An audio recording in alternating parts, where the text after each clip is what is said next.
Have you ever wondered what happens when women in a closed community break the rules? What extreme punishments might they face? Welcome to Mandare, where we delve into the hidden world of Amish women and the shocking consequences they endure for even the slightest infraction. Don't forget to subscribe to the channel and give this video a like. You won't want to miss this. The Amish emerged in Central Europe during the 10th century, a Christian group seeking separation from dominant religious currents. Over time, many families emigrated to North America, primarily to the United States and Canada, to preserve their customs without outside interference. Today, their communities thrive in rural areas, organized around farms, adhering to a rhythm of life marked by traditions, manual labor, and adherence to rules passed down through generations. Each community functions as a small world, with its own system of rules and leadership. Women play a vital role in family life and daily routines. However, any action deemed inappropriate, from an ill-timed word to an act perceived as disobedience, leads to strict corrections. Let's explore some of the harshest and most terrifying punishments an Amish woman might face. Forced silence, a punishment for speaking with outsiders, is a common practice. In many Amish communities, conversing with strangers has always been considered a serious offense. Women who exchanged words with someone outside the group faced immediate repercussions. Sometimes, a brief conversation was enough to set them apart. Community elders, responsible for maintaining discipline, imposed sanctions swiftly and without question. The initial consequences manifested at home. Women were removed from communal tasks and separated from the others. For days, they were forbidden from sharing meals or participating in activities with other women. Isolation began in their immediate surroundings. Men were instructed to implement corrective measures and monitor their every move.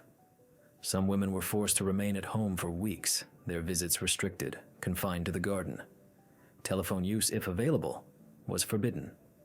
Conversations with children were limited. They could only respond when spoken to first. This form of control served to highlight the difference between women who obeyed and those who dared to cross the line. Punishments were repeated with greater intensity when dealing with young women who spoke to outsiders. Even if the conversation involved mundane topics, elders perceived it as a direct threat. Young women were summoned to private meetings where they had to confess their mistakes and listen to warnings. During these meetings, elder leaders employed phrases repeated ad nauseum, emphasizing purity, obedience, and avoiding the influence of the outside world. In several instances, punishment was administered publicly. Women who committed this transgression were publicly named. During religious gatherings, they were assigned a separate seat, isolated from other women, with no one allowed to speak to them. This practice aimed to demonstrate to others the consequences of straying from the path. The punishment often involved shame and arduous labor for a week. They might be forced to wash clothes for the entire community, or carry buckets for hours, tasks designed to humiliate them, while the rest silently observed, offering no help. Other times, women were compelled to confess what happened before a group of elders. They had to repeat the words they spoke, and to whom they spoke them. The scene taking place in a windowless room, surrounded by elder men, who decided whether the punishment would continue or escalate. In some cases, a woman had to write letters of apology, read aloud by elders at subsequent Sunday gatherings, the entire community listening while the woman stood silently, a display of expected humility. When women gave birth to baby daughters, the punishment extended to them. The girls were excluded from games and seated in the back rows during Bible study, the community making it clear that the entire family bore the consequences. This form of collective punishment aimed to prompt the mother to quickly correct her behavior. Women who repeated their transgressions faced harsher measures. Sometimes they were relocated to other farms, far from their families, living under the watchful eye of other elder wives tasked with monitoring them around the clock. They could only speak with permission.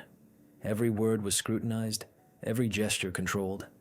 Husbands also received instructions, sometimes being asked to temporarily deprive their wives of privileges, access to dishes, clean beds, or cooked food, forcing them to sleep and eat alone, all designed to break their spirit. Over time, many learned to measure every word. They avoided greeting visitors, looked down when passing strangers, and developed a private language among themselves to refer to forbidden things. Some communicated through gestures or barely perceptible movements, exchanging messages without being noticed. This type of control was part of a routine learned from childhood. Mothers taught their daughters to be cautious about the outside world, repeating warnings weekly during homeschooling, using examples of punishments for disobedience, lessons reinforced by real-life stories. At family dinners, girls heard phrases like, "There are things you need to be careful about asking," or "Words can take you far from home," direct instructions. Women grew up knowing that speaking to the wrong person carried consequences. They lived it, saw it, learned it. Beyond words, control over their bodies through clothing served as another form of punishment. Clothing rules in the Amish world not only signify identity but also function as a method of punishment. Each garment holds significance. Color, length, fabric type, and even buttons indicate a woman's place in the community. When a woman breaks a rule, clothing becomes a tool for correction. Changes are implemented without a word. Elder leaders issue the clothing without explanation. A punished woman is assigned a dress that is coarser, heavier, or darker than usual, sometimes even wearing garments from previous generations with cuts no longer seen among others. The dress might be excessively long, have rough seams, or be a dull color. Sleeves might reach the knuckles, collars rise to the jaw, the cut stiff and uncomfortable, making walking, bending, or sitting a constant struggle, discomfort being part of the punishment. In some communities, a punished woman must wear a different apron. While others wear white or gray aprons, she is forced to wear a brown or black one without trim or pleats, instantly setting her apart. At gatherings, markets, or celebrations, everyone recognizes her status with a simple glance. Her head covering also changes, replaced with a larger one with thicker ribbons or denser fabric, or sometimes she is forced to wear a cap that covers all her hair, even if she is already wearing a veil. This double covering aims to emphasize the signal of wrongdoing. During punishment, the woman cannot choose her clothing. She receives it folded silently, and must wear it all day, even at home. Attempting to revert to her previous attire without permission prolongs the punishment, as others immediately report it. Her body becomes a visual warning. No words are needed. A simple look at her clothing reveals her situation. Men also notice. If single, they avoid looking at her. If married, they instruct their wives to keep their distance. In daily tasks, the punishment clothing creates obstacles. During laundry, cooking, or caring for animals, the dress hinders, becoming cumbersome and constricting. This daily difficulty aims at behavioral correction. Every movement serves as a reminder of a wrongdoing. In some cases, women have to sew their own clothing under supervision, forbidden from using regular patterns, forced to adhere to strict instructions regarding shape and color. This enforced sewing takes hours. Mistakes mean starting over. The process functioning as a method of reflection and obedience. Girls who misbehave also face this type of punishment, forced to wear rough, undecorated dresses without pockets. While others wear ribbons or buttons, they wear simple, heavy clothing. In Amish schools, teachers allow this alteration without objection, the community reinforcing the practice through silent rules. If a woman appears in inappropriate clothing, others are excluded, uninvited to meetings, not included in songs. Proper attire signifies harmony. Improper attire signifies conflict.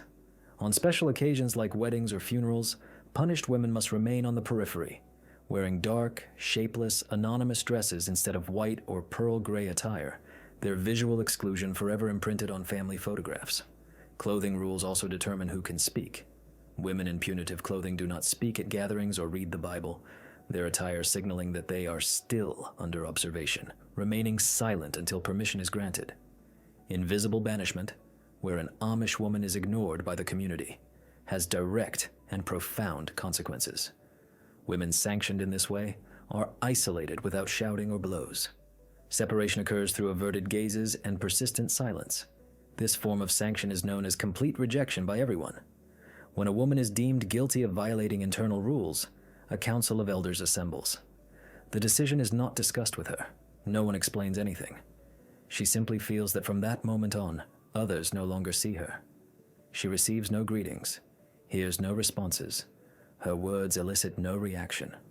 She lives among everyone, yet she is alone. At home, the changes are immediately noticeable. Her husband maintains a serious demeanor, limiting himself to brief instructions. Eye contact is avoided. During meals, children sit far away. If she attempts to initiate conversation, she is met with silence. Gestures are rare. The routine continues as if she were absent. During worship, the woman must sit in a far corner, the pews around her empty, others looking straight ahead without a word. If she sneezes, no one hears her. If she leaves, no one follows. Everything transforms into a precise choreography where she is left aside. In daily work, she ceases to receive direct assignments. Other women organize without her participation.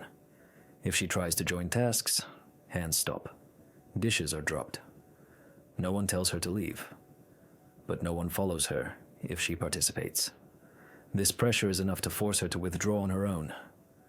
Such punishments are applied when women are unrepentant, when they violate a community order, even without words. A different attitude, a decision made without permission, or even expressing doubt at an inappropriate moment may suffice. Isolation can last for weeks or months. No one sets an end date.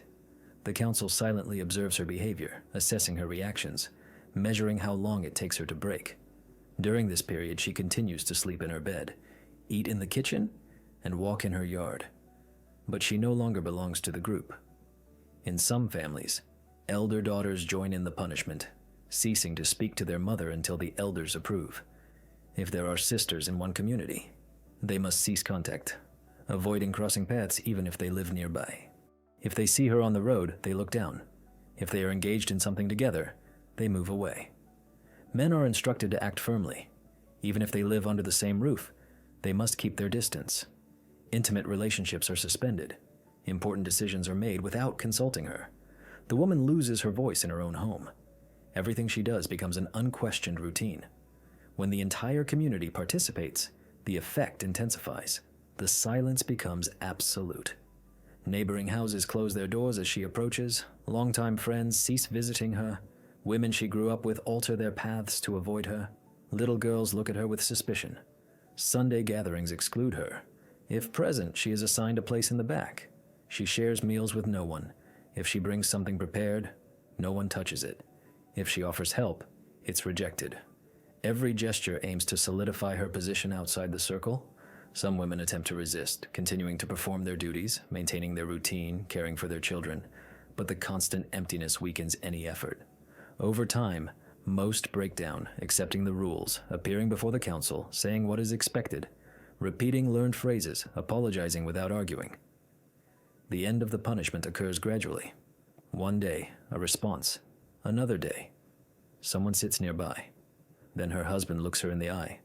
The council decides when things will return to normal. They don't announce it, they don't explain it, they simply cease ignoring her. Daughters of fear, punishments for rebelling girls. From a young age, Amish girls learn what is expected of them. These teachings begin at home and are reinforced in every community space.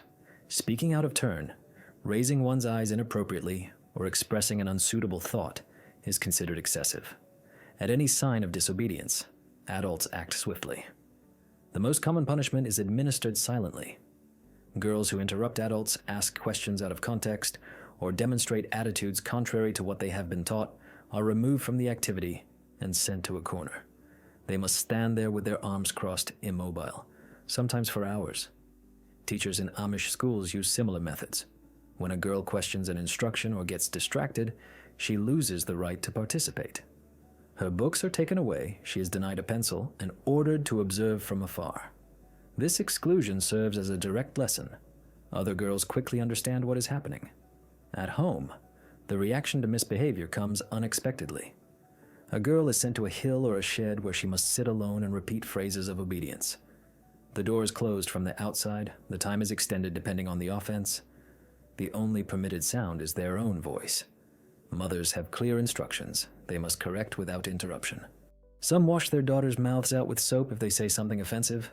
Others tie their hands with thick fabric to prevent them from disturbing the peace. Grandmothers teach these methods to their daughters when they create their own families. When a girl behaves defiantly during religious gatherings, the punishment is carried out publicly. She is made to stand before everyone, head bowed, while an elder calls out her name and repeats what happened, then instructing her to sit separately, away from the group, an exclusion that lasts for days. Have you ever heard of punishments so bizarre, so deeply symbolic that they reshape a person's very being? Prepare to be shocked. This isn't some fictional